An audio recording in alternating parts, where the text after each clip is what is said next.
Gadget's field trip. We're going on a visit. Inspector Gadget's field trip. Come on, let's go with him. Inspector Gadget's field trip. What's that, you ask? What is it? Inspector Gadget's field trip. Well, no one wants to miss it.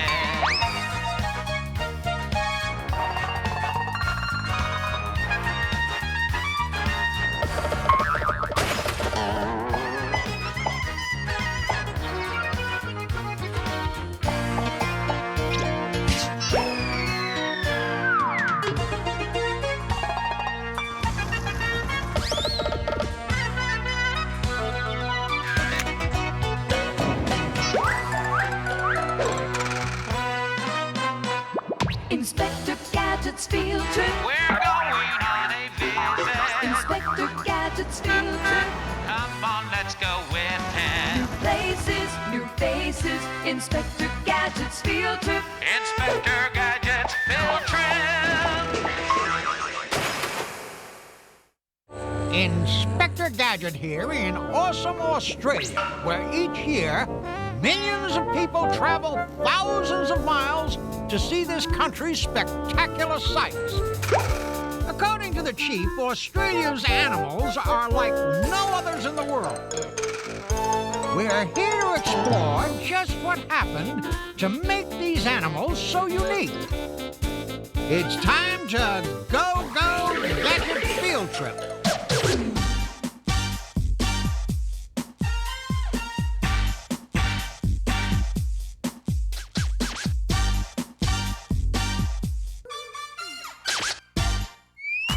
According to my trusty locator map, Australia is just south of Indonesia. Depending on how you look at it, mainland Australia is the world's largest island or the world's smallest continent.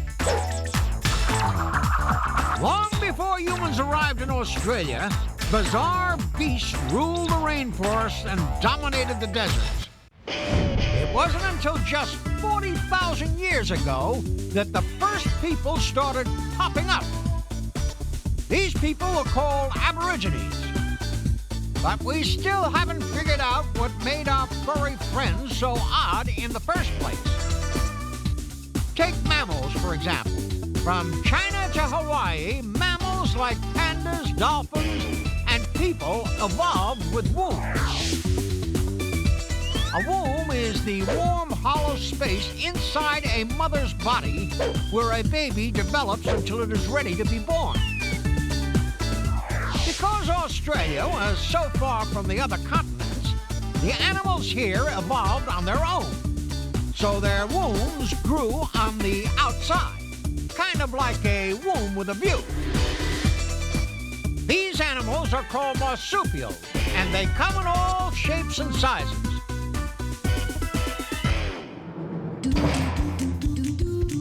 Wowzers! If Australia were to hold the cutest marsupial contest, it would be a pretty close call. Let's head on over to the Featherdale Wildlife Park and meet our contestants. First up, we have the cuddly koala bear, who, believe it or not, is not a bear at all. In fact, koalas are more closely related to the common possum. Like their nocturnal brothers and sisters, koalas sleep during the day. Koalas, on the other hand, only dine on the tender green leaves of a eucalyptus tree. Picky, picky, picky. At night, the koalas park their backside on a cozy branch and become bedtime binge eaters. The average adult eats over 2 pounds of these oily leaves every day. Even my steel stomach couldn't handle all that roughage, which is why the koala has developed its own digestive system. Deep in the belly of this pint-sized koala is an organ called an appendix, which is 20 times larger than the one inside an adult human. It's like a gadget-sized garbage disposal.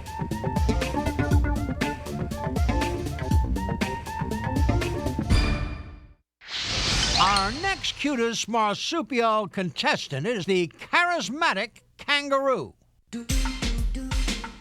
From the 8-foot-long red roo to the 10-inch tall rufous hair wallaby, there are over 40 different kinds of kanga.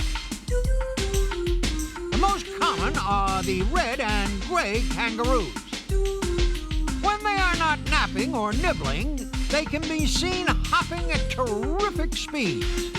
A single bound of a strong kangaroo can measure up to 27 feet.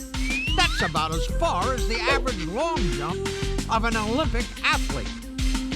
Or the stride of a bionic detective. Go, go, Gadget legs!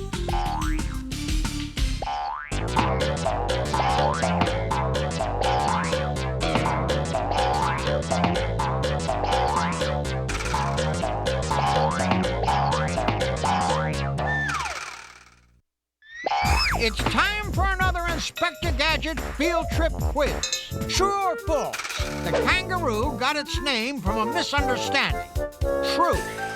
200 years ago, when the first English settlers arrived in Australia, they asked the native people what they called this jumping thing. The Aborigines replied, kangaroo, and the name stuck. What the English didn't realize is that kangaroo in Aborigine means they don't know. The English had never seen anything like the animals of Australia. They were told of big birds called cassowaries, cursed with a bony cap. Scientists are still not sure what purpose this permanent hard hat serves. Sounds like a case for the old inspector. What about a line of lizards named skinks that use their tongues to help them smell? I wonder if they lick their ice cream with their noses. They also heard stories of a yellow-bellied possum able to fly 100 yards in a single glide. But the most puzzling tale was of the peculiar platypus. This duck-billed creature is warm-blooded and furry like a mammal, but lays eggs like a reptile. Eventually, scientists decided this very confused critter was mostly mammal. What about a bird that migrated not with the seasons, but with the sun? Just south of Victoria on Phillip Island, a strange phenomenon occurs twice each day. About an hour before sunrise, a parade of fairy penguins scurry and scamper along the sand and into the ocean. They spent most of the day diving for food. Either that or they are practicing their synchronized swimming for the Sydney Summer Olympics. The setting of the sun is the fairy penguin's signal that it is safe to return home. With bellies full of fish, they wait for the right wave and surf ashore.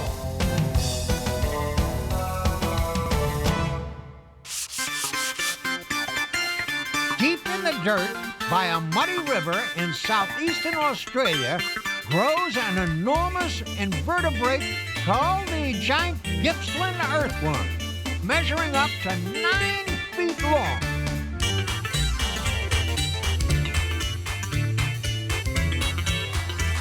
After seeing that, you may want to close your eyes and listen to the giggles and gurgles of the earthworm as it wiggles around in the wet dirt. Wowzers! Imagine the fish you could catch with a worm like that. Not all animals that are here now are from Australia. Sheep were introduced early in the colony's history to provide wool. Today, the country is still the world's largest exporter of wool. The first camel to come to Australia was brought over in 1840 to carry goods across the difficult terrain. He was such a big help that from 1860 to 1904, over 10,000 more camels were brought over from India and Pakistan. Today, there are so many camels covering the countryside that Australians are selling them back to the countries they bought them from. I hope you've enjoyed our field trip through Australia. We've hopped with the kangaroos, surfed with the birds, cuddled the koalas, and met camels in herds. Go, go, Gadget field trip!